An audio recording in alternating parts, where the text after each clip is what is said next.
Start. न्यायालय का काम यह नहीं है कि वह उन आधारों का मूल्यांकन करे जिन पर लोक अभियोजन ने वापस लेने की पहल की है, बल्कि उसका काम इस बात पर विचार करना है कि क्या लोक अभियोजक ने असंगत और बाहरी प्रभावों से प्रभावित हुए बिना स्वतंत्र अभिकर्ता के रूप में अपने मस्तिष्क का प्रयोग किया है। पूर्णविराम। इस संबंध में न्यायालय का, जिसे कि विधानमंडल का विश्वास प्राप्त है और जो उसके न्यासी के रूप में कार्य करता है, यह विशेष कर्तव्य है कि वह चाहे तो अभियोजन वापस लिए जाने की स्वीकृति दे या न दे। पूर्णविराम।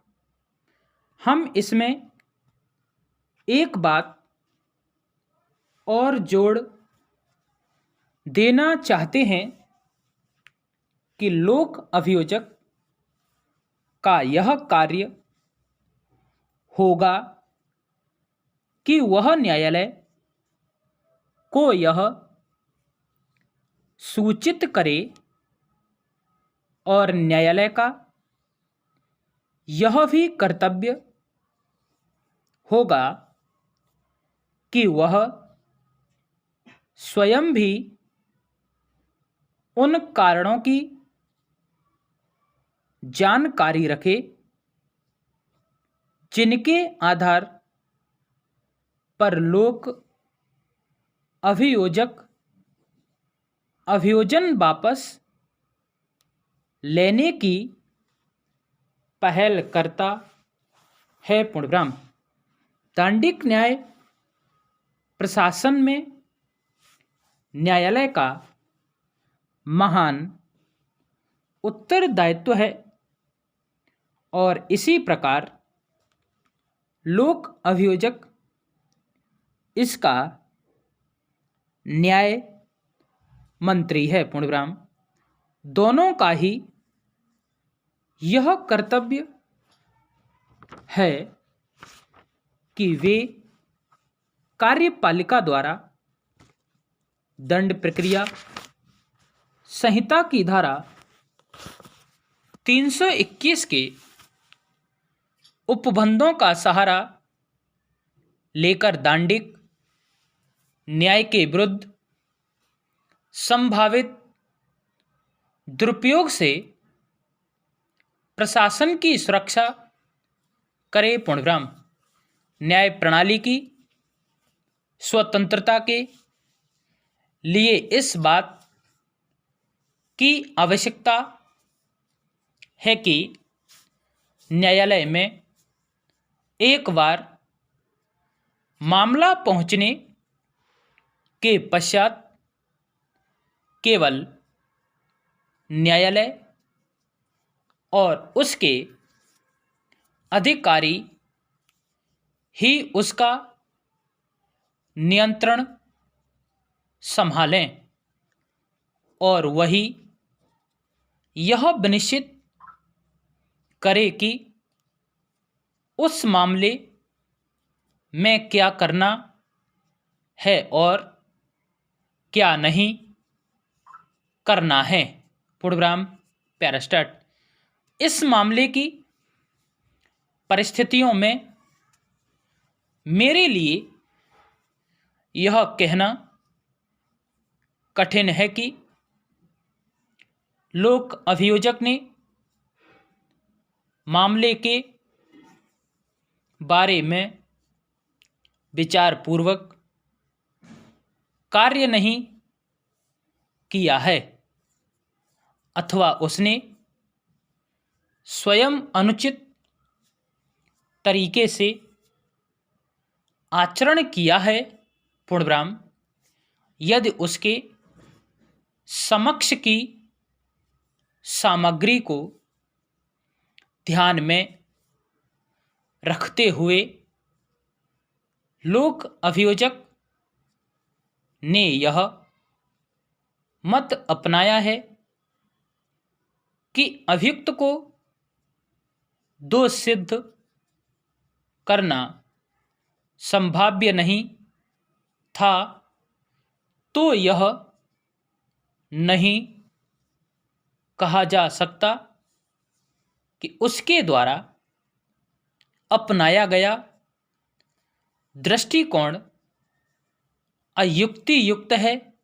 पूर्णविराम हमें यह बात ध्यान में रखनी चाहिए कि लोक अभियोजक के कार्य की प्रकृति किस प्रकार की होती है। पूर्णविराम वह कोई उत्पीड़क नहीं होता है, वह किसी समविवाद के बारे में किसी साधारण पक्षकार का प्रतिनिधित्व नहीं करता है, किंतु उस सार्वभौम का प्रतिनिधित्व करता है जिसकी बाध्यता पक्षपात रहित कार्य करने में उसी प्रकार से बाध्यताकारी है जैसे कि उसे साधारण स्थिति में कार्य करने की बाध्यता होती है और इसलिए उसका हित किसी आपराधिक अभियोजन में यह नहीं होता है कि वह मामले में विजय प्राप्त कर लेगा, किंतु यह हित होता है कि न्याय किया जाएगा। पूर्णविराम इस प्रकार वह एक विशेष तथा निश्चायक भाव में देश का सेवक होता है जिसका दोहरा उद्देश्य यह होता है कि अपराधी नहीं बच पाएगा या निर्दोष को दंड नहीं दिया जाएगा।